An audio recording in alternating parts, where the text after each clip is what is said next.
This happy little girl we're looking at is an 8-year-old named Dorrith Oppenheim. And her smile and this photograph represents the selflessness of parental love. This photo was taken of Dorrith just before she's leaving her home in the German town of Kassow, and she is being sent from Nazi Germany, where life has become increasingly difficult and intolerable for German Jews, and she is leaving for Scotland as part of a movement called the Kindertransport. The Kindertransport was an organized emigration of thousands of German and Austrian Jewish children to safety in the United Kingdom. Their parents were not allowed to come. During this period of time, so many doors were closed to refugees, mostly on economic grounds, the idea that during the Great Depression it was too threatening to have foreigners come in, that they might take jobs. But there was also suspicion of foreigners generally and anti-Semitism, hatred of Jews, that made most countries unwilling to take in Jewish refugees. But in this case, Scotland and other countries in Great Britain opened their doors to some children as long as they would come without their parents. And Dorrith's parents took that leap of faith. They said, "We love our child so much that we are willing to let her go, to send her off, not knowing if we will ever see her again, but hoping that it will keep her safe from this stranglehold that we feel closing in around us." And so in 1939, Dorrith, in her dress and her big hat and her big smile, goes off to Scotland, as the saying goes, into the arms of strangers, her parents hoping that someone will love her and care for her. And they never saw her again. They sent her away, and she survived the war in safety, but her parents did not have the same luck.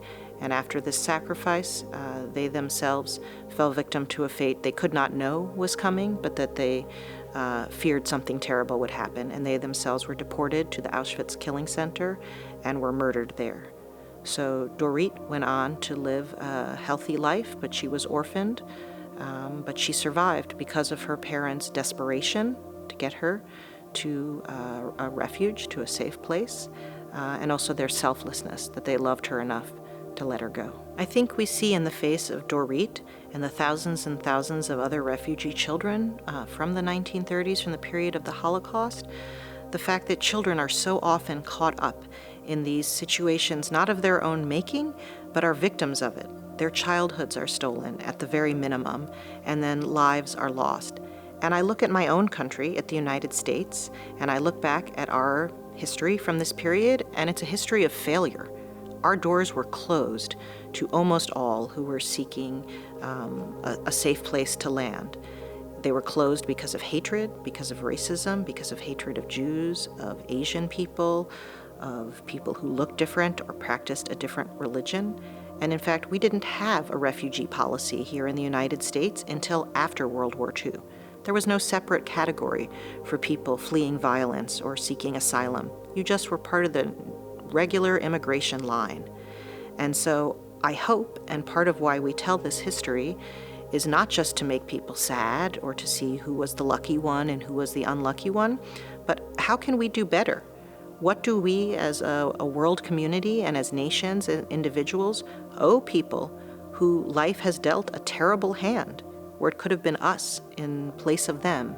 And how do we want to change how we behave? When are we selfish and when are we selfless? And when do we open our hearts and open our doors? So unfortunately, we have seen many, many other refugee situations. I expect we will see them for the rest of my life. But I hope that learning the specifics of these stories and putting faces and names to these people help us to remember what the consequences are when we stand idly by and do nothing. That is a choice.